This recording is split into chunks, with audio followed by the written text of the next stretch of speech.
Diary of a Trans Woman is brought to you by all the fine folks over at patreon.com. Head on over to patreon.com/Diary of a Trans Woman, and you can learn more about supporting this show right here.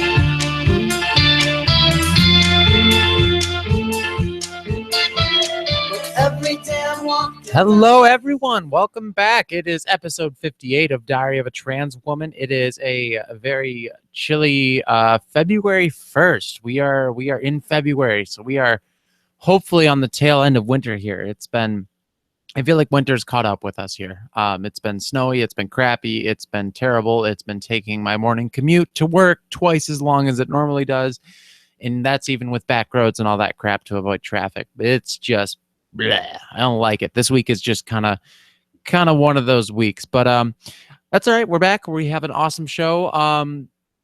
We have an awesome show coming up. Real quick, want to thank Dr. Powers again for coming on last episode. That was an amazing interview, and I can't wait to have him back on the show. But anyways, this week we're going to be talking about a few things. We're going to be talking about work and home and that dynamic and how you kind of need a safe space and roommate difficulties and that kind of thing. We also have two news stories that I kind of want to dive into. One of them is kind of worrisome, and one of them is really good. Really awesome news that I'm really happy to report on. So without any further ado, let's just go ahead and stop talking about how the show's going to go, and let's go ahead and do the show.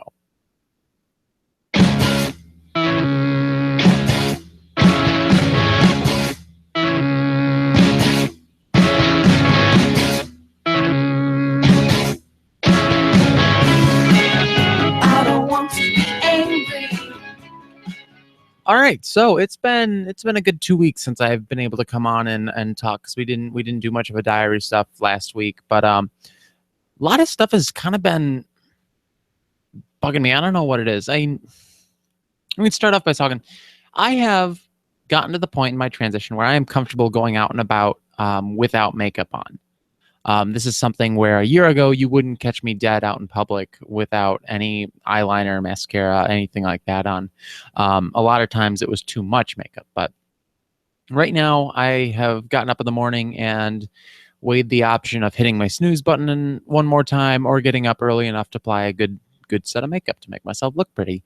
And I've felt accepted enough at work to where I don't really feel like I need to do that. And on one hand, that's a really awesome thing that I have that confidence to go out in the world without putting this mask on. And I'm really glad that I've gotten to that point. However, it does have its consequences. Now, the people that I work with, the people that work in my building specifically, that work next to me on my team and that kind of stuff, the people I interact with in person on a daily basis, they're great. I love working with them. I have a boss who is incredibly understanding and chill and doesn't talk about his relation to the LGBT community very much out in public, but is very open to discussing a number of different things with me in private, and we've had some really good discussions, and I really like them. I've got some really awesome coworkers who are just amazing to be around, and everyone else who I don't necessarily interact with very much, or I don't even necessarily get along with very well, are all accepting of me and who I am and my being female. I've never had any issues with bathrooms or with pronouns or anything like that, other than the occasional slip up. I don't talk about being trans at work. It's not something I discuss. I live my life as if I was a cisgendered woman, and I really enjoy that. And nobody presses me on it, which is really just something I never thought I would have. And so that's a very nice. It's a very, very much a safe space, me being at work. Now, I don't talk a ton about what I do for work, but part of what I do is I talk to a lot of people on the phones. I contact clients and I contact mortgage bankers. And my job is to connect people with bankers that are going to be able to help them.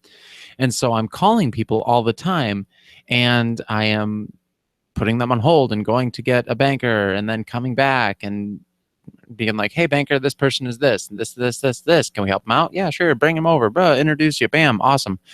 That's kind of what I do for a living. And so I'm interacting with a lot of people outside of my workspace, clients from all over the country, and bankers who are in another building in town. But I never actually meet them, but I do talk to them on the phones for a few seconds each time. And that has been where the majority of my frustration has come from, because my voice is not the most feminine sounding voice. I've grown to accept that.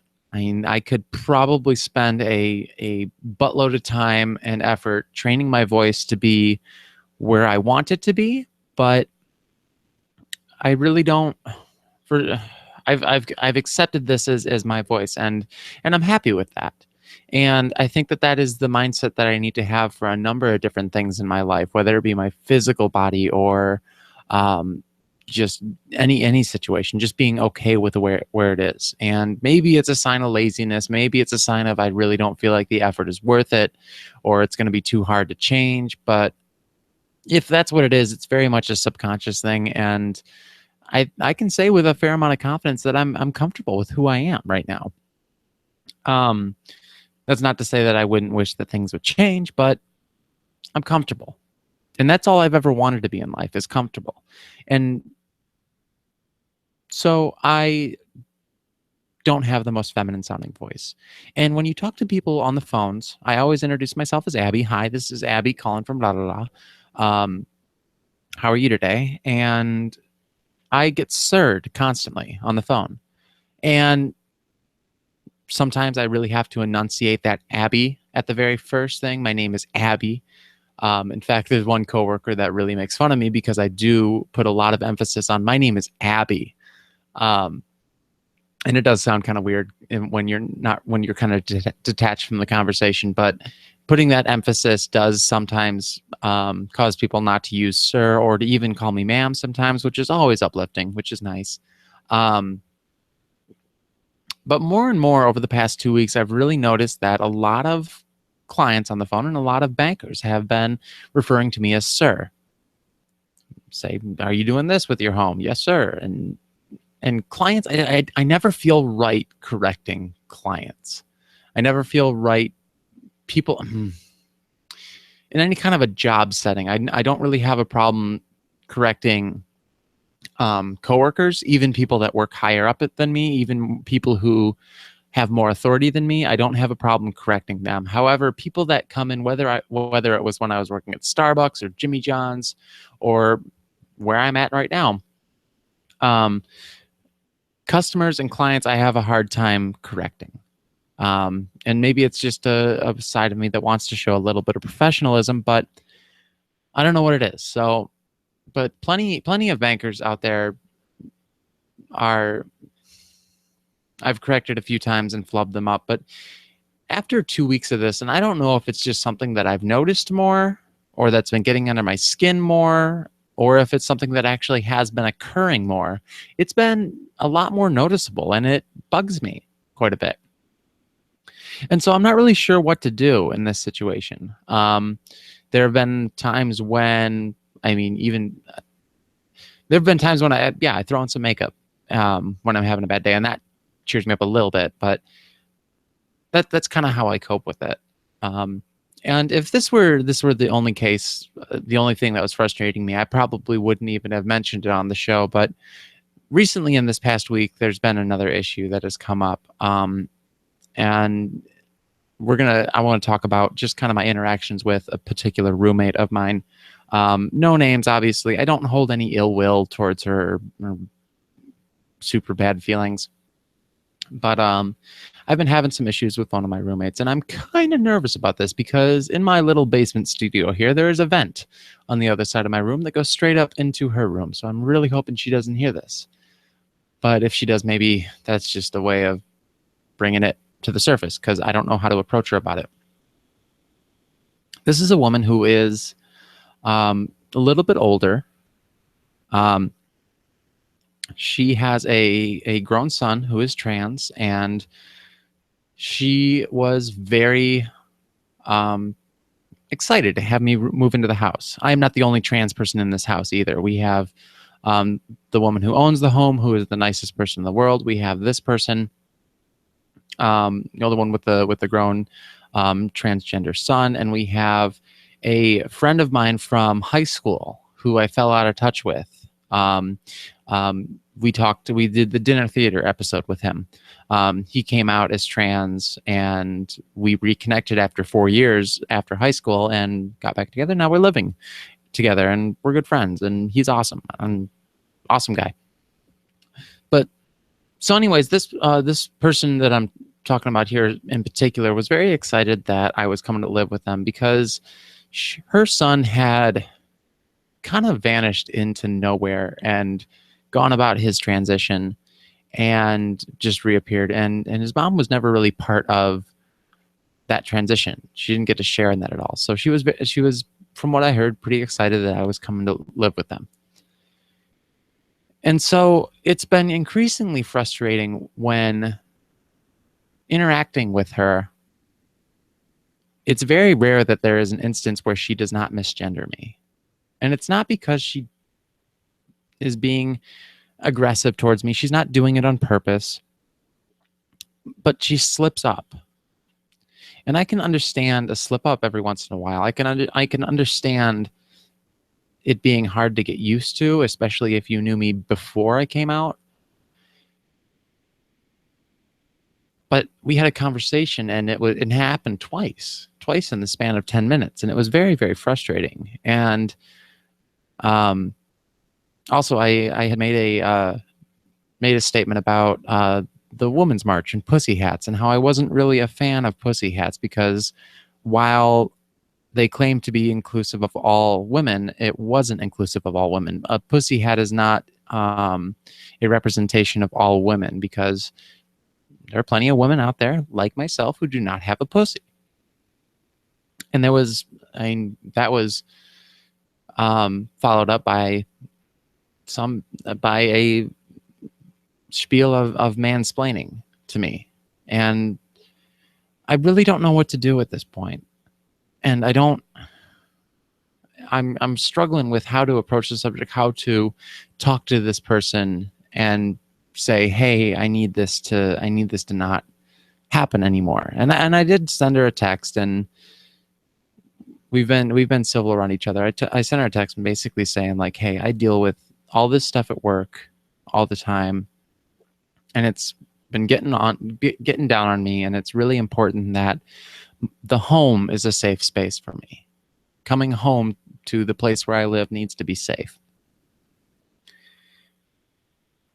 And I think that's very important. I think that no matter how safe you feel outside in the world, how safe your job is, how safe your local hangout is, having a place to live and having your home base be a safe space is really, really an important thing. And so that's kind of the extent of where the situation is at. I've been having a lot of frustration, a lot of thoughts on it, and I'm not really sure how to handle the situation. I find myself just keep pushing it to the back of my head, saying, oh, next time it happens, we can take it up a notch. Oh, next time it happens, we can take it up a notch. But yeah, that's what's been going on in my life. In other news, I have a knitting injury. I knit at work a lot. I'm on the phone, so I have free hands. And I knit like crazy, probably about 6 hours a day sometimes. And I have been having a constant tingling in my pinky finger. And so I am now no longer knitting. Taking a break so I don't lose feeling in my hand, because that's important. Especially my left hand, because I'm left-handed. But anyways, yeah, that's about all that's been going on with me this week. Not too much else is going on. I could talk about how terrible the weather's been, how terrible traffic has been, and how frustrated I get in the mornings. But that's not really on topic. So let's go ahead and jump into the two news stories we have. As soon as I can find the correct mouse and the button to push what is right here, let's go.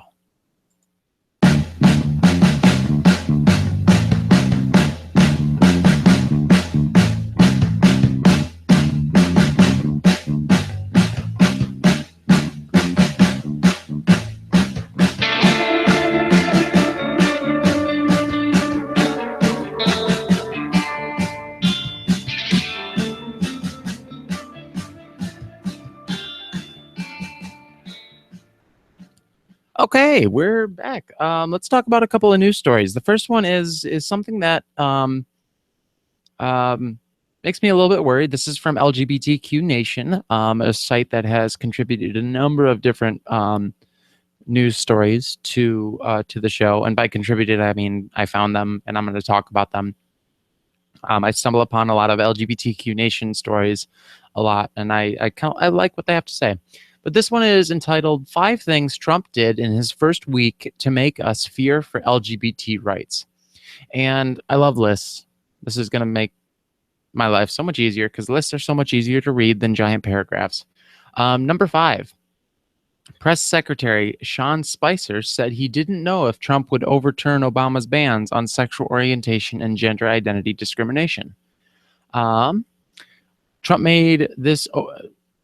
has made overturning Barack Obama's executive orders one of his main campaign promises. Press Secretary was asked if that included Obama's executive orders that banned discrimination based on your gender or orientation, and he said he didn't know.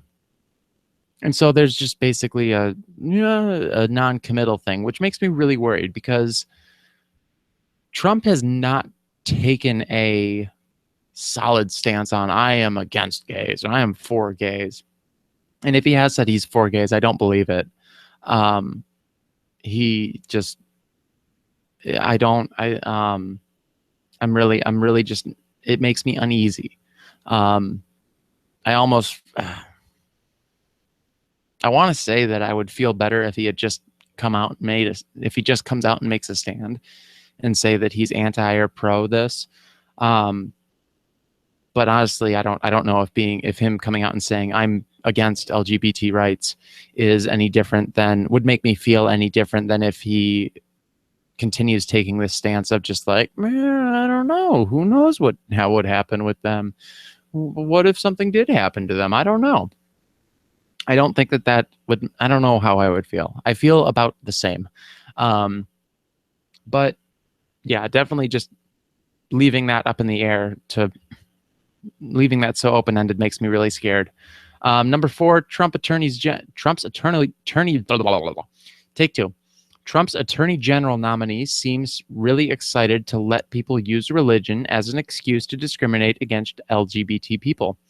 What happened? In confirmation hearings this week, Attorney General nominee Jeff Simmons talked about the First Amendment Defense Act, the FADA, a bill that Trump promised to sign that would allow people to discriminate against LGBT people if they claim they're doing it for religious reasons. Sessions brought up an example of private colleges denying LGBT employees and students equal rights as a sign that FADA was needed, saying that requiring institutions that receive federal money to follow federal law is discriminatory on the basis of religion. In response to a separate question about his opposition to the Runaway and Homeless Youth Act, the RHYA, in 2013, which included a ban on discrimination against LGBT homeless youth and services paid for by the government. That is a long sentence. Sessions said the protections would have discriminated against faith-based organizations. So that's bad. He's saying that it is not okay to discriminate against LGBT individuals unless it's because you are a Christian, basically. That's not what's written, but that's what it means, because Christianity is the only allowable religion in this country anymore. The only tolerable one, anyways. So yeah, that's bad, saying that discrimination against queer people is bad unless it's backed with a religious reasoning. Number 3, Trump brought back the global gag rule, but more bigly this time. Trump signed a presidential memorandum prohibiting global health organizations that receive U.S. aid money from discussing abortion with their clients, even if programs where abortion is discussed are funded separately. This is an old Republican policy, except Trump's version applies to 15 times more funds than George W. Bush's or Ronald Reagan's gag rules. So not specifically trans-related, but definitely there is a connection between LGBT rights and women's rights, despite what the TERFs say. There's a bit of a connection there, and I think that a woman's fight for equality is on a similar level as a person of color's fight for equality as compared to a LGBT person's fight for equality. I think that there's all a little bit of camaraderie that can be found in each of those groups. So number 2, John Grove was appointed to lead the Office of Civil Rights at the Department of Justice. John Grove, a lawyer who defended the anti-LGBT HB 2 in North Carolina from claims that it violates the Constitution, has been appointed to lead the office in charge of upholding civil rights laws. Gore has experience in defending voter suppression at the state level. So that's bad. You got a lawyer who was fighting for HB 2 in North Carolina, now in charge of the country's civil rights laws. I think that is very foreboding. And number 1 on this list, the 3 people on Trump's short list for the Supreme Court all have a history of right-wing extremism on social issues and their rulings. Politico reported earlier in the week that Trump has narrowed down the list of people to replace Anton Scalia to 3 men: Neil Gorsuch, Thomas Hardiman, and William Pryor. Gorsuch and Hardiman are solid conservatives without much of a record on LGBT cases. Gorsuch is best known for a very expansive definition of religious freedom in the Hobby Lobby and Little Sisters of the Poor cases, where he ruled that even requiring employers to say that they oppose contraception is a violation of their religious freedom. Hardiman once allowed a gay man to sue for discrimination, but is better known for his doctrine conservative approach to guns and civil rights. Pryor has a history of anti-gay legal activity. He filed a brief in 2003 arguing in favor of sodomy laws, equating homosexuality with polygamy, incest, and pedophilia, prostitution, and adultery. In 2005, Lambda Legal called him the most demonstrably anti-gay judicial nominee in recent memory when he was nominated for the 11th Circuit Court. So that's kind of bad news. That's not something to be excited about. Yeah, all of these people just don't seem like people that are going to do good things for this community. So hopefully, I don't even know what good can come of that. We'll see what happens in the future. I hear a lot of people talking about the impeachment of Trump, and I've kind of wondered about getting into that on the show here. The impeachment of Trump is something that a lot of people around me are saying would not do anything because that means we would just have Mike Pence involved. Mike Pence, the former governor of Indiana, was and is a huge proponent for conversion therapy in gay individuals. And so how would that carry over when somebody with those beliefs took the highest seat of office in this country? However, on the other hand, I think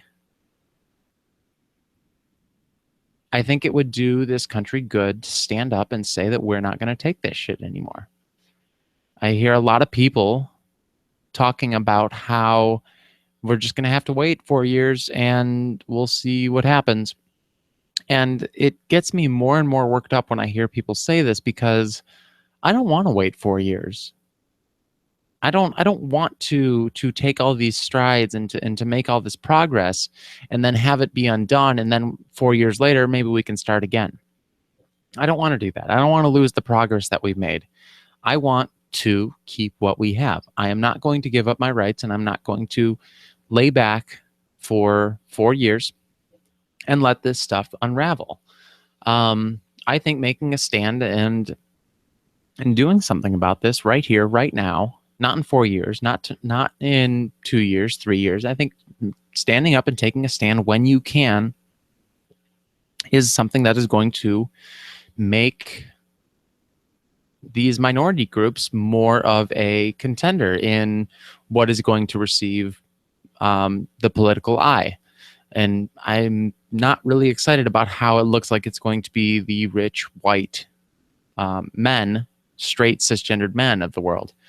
So yeah, I'm very much of the idealism that we need to stand up and to say that we're not going to take this if we're not going to take this.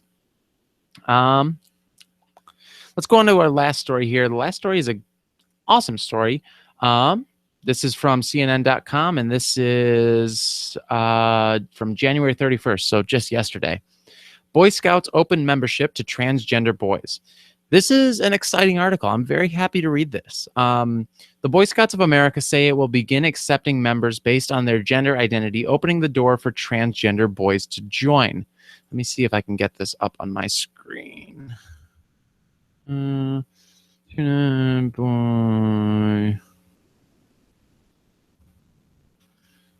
I can play this video here. I would love to be able to do that. Check this out. Anyways, under the new policy, which takes effect immediately, membership in the membership in Cub Scouts and Boy Scouts will be based on gender indicated on an application. Previously, the organization relied on an individual's birth certificate to determine the eligibility for single gender programs. I think that this is great. I think this is really exciting, and it's something. I used to be a Boy Scout once upon a time.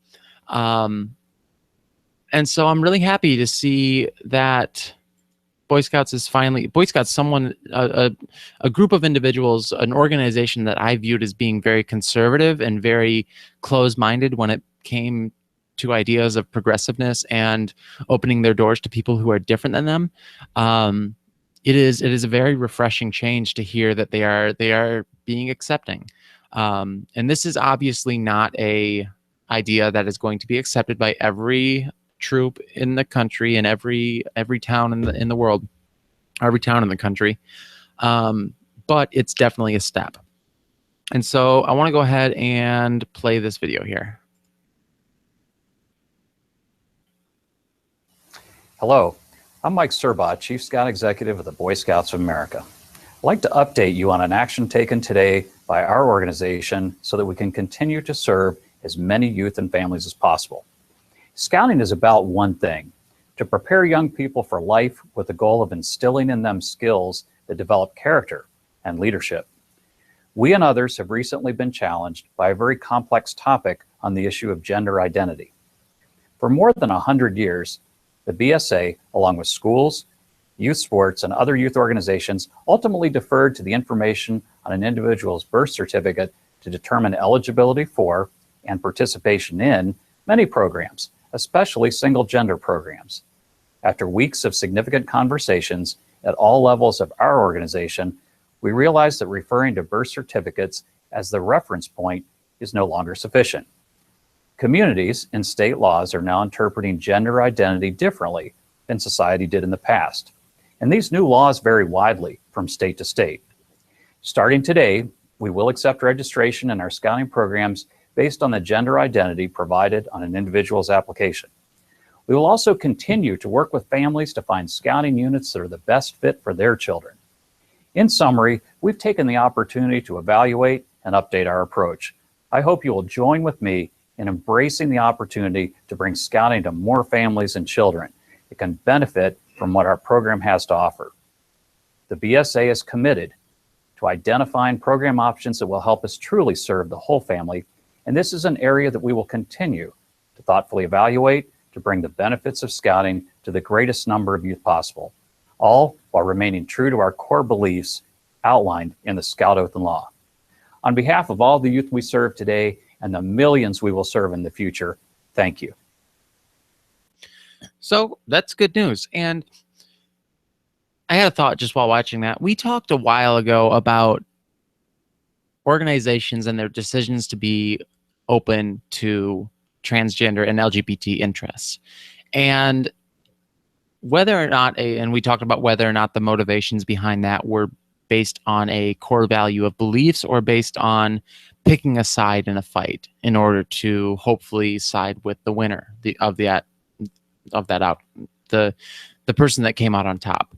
And I kind of speculated as to whether or not Target had been very whether or not Target had a core set of values higher up that made them that forced them to not force them made them feel obliged to accept trans people, or to remove gendering of toys and clothes and whatnot. And I so that was a big conversation that we had a long time ago in a previous episode. And I kind of that just came up to me while watching this. And Boy Scouts of America does not seem to me to be the same kind of organization as, say, Apple, which has come out to be pro-LGBT, and Target, who has come out to be pro-LGBT, and Oreos. I think Nabisco does that. They've come out to be LGBT friendly, and a number of other organizations. Now, a lot of those organizations do have solid core values that make them lean towards being accepting of queer individuals, and some of them may just be picking a side in this fight.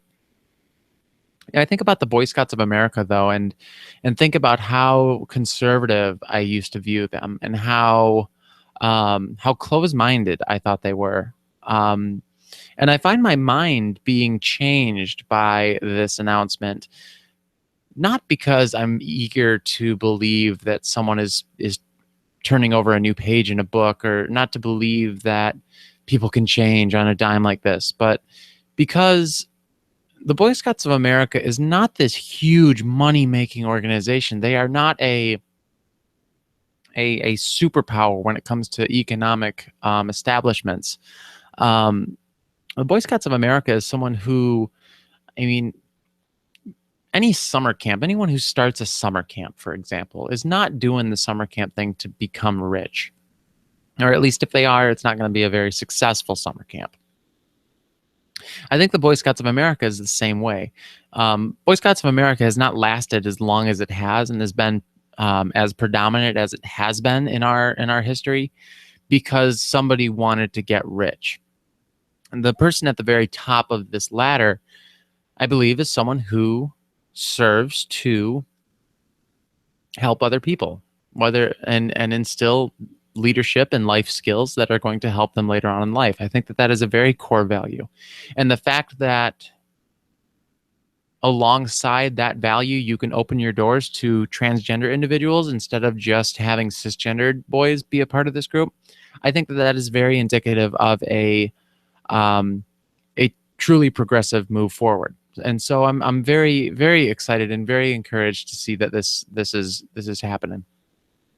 I'll be very interested to see the reactions of different individual troops, and how different states interpret this announcement. And it was very interesting to listen to that video. I don't think he said the word transgender once.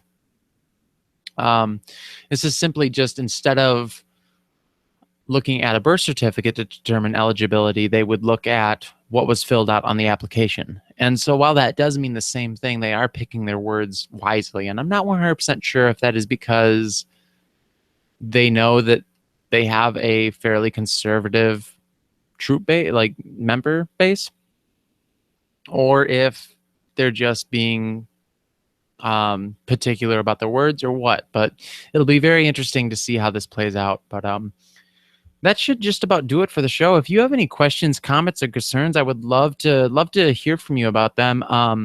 Any suggestions on roommates or work stuff, or comments on how the Trump presidency has affected you, or ideas on what you think what you think this Boy Scout announcement means. Be sure to send them over to diaryofatranswoman@gmail.com. On Twitter, you can find me at @AbbyGeek. You can find the show at Trans Diary Show. Everything can be found at, excuse me, holy cow. Everything else can be found at doatw.com, our new website. Everyone out there, also, I've noticed there are a few issues with the RSS feed. If you subscribe to an RSS feed via a podcatcher or some other third-party device, and it does not seem to be working, be sure to go in and change the RSS subscription. You no longer get updates on the Inked Geek Studios RSS feed. There is a whole new RSS feed for doatw.com. So yeah, head on over there to check out all the shows and all the stuffs and everythings. If you want to support the show, go on over to iTunes, drop us a 5-star review. Those are always appreciated. Patreon.com is where you're going to go to do the most impact in supporting this show. Patreon.com/Diary of a Trans Woman is the way that I get funding for the show. The way that this show keeps going is because of your support over there. So thank you so much for that. That should just about do it. Artwork for the show is provided by Taylor Elaine Straw, and music for the show was provided by Same Sex Mary. TaylorElainePhoto.com and SameSexMary.bandcamp.com is where you can find them. Thank you so much, everybody. Be sure to take care and have fun.